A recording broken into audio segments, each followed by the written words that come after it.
My hobby right now is bike riding, more specifically, riding on gravel roads. It is so much fun to get up early and head off to the dirt roads and ride past the pastures and along these low traffic backcountry corridors.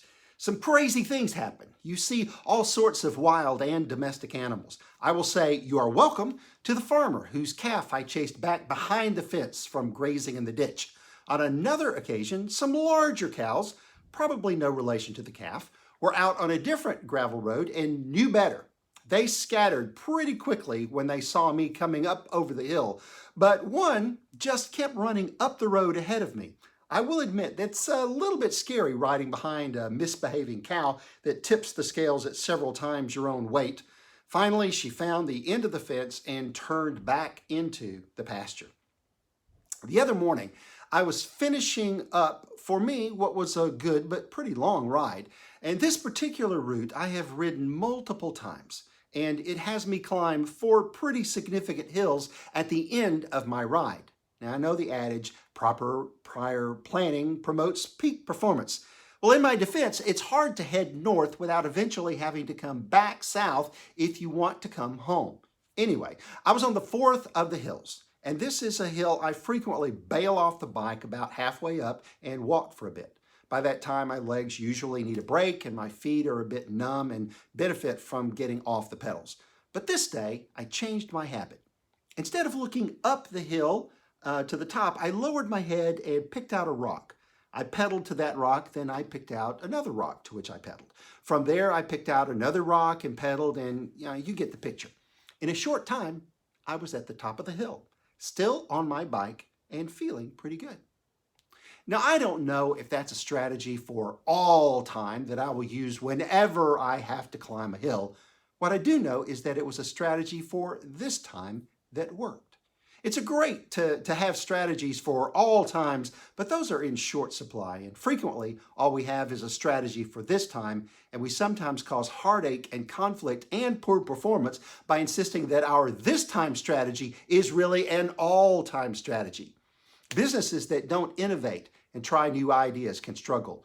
Parents that insist on raising their kids exactly like they were raised without considering the very different worlds of then and now can cause conflict to escalate.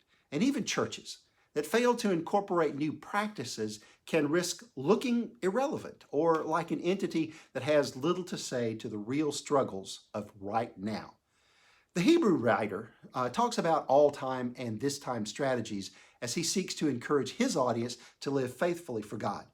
Hebrews 10 says, "Let us hold unswervingly to the hope we profess, for he has promised is faithful. And let us consider how we may spur one another on toward love and good deeds, not giving up meeting together, as some are in the habit of doing, but encouraging one another, and all the more as you see the day approaching." The Message reads like this: "Let's keep a firm grip on the promises that keep us going. Let's see how inventive we can be in encouraging love and helping out." Many of our long-time habits of life disappeared in the current crisis. Strategies we counted on to produce predictable results evaporated. Gathering in person for worship is one of our best strategies for nurturing faith.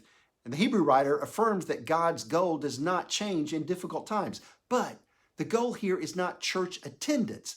The goal is love and good deeds, and gathering was the strategy to help achieve that goal. We will get back to gathering, but while that is currently problematic, Hebrews invites us to be inventive and creative and figure out ways to encourage love and good deeds. God's all-time strategy was sending his Son in love to restore the broken relationship between us and God.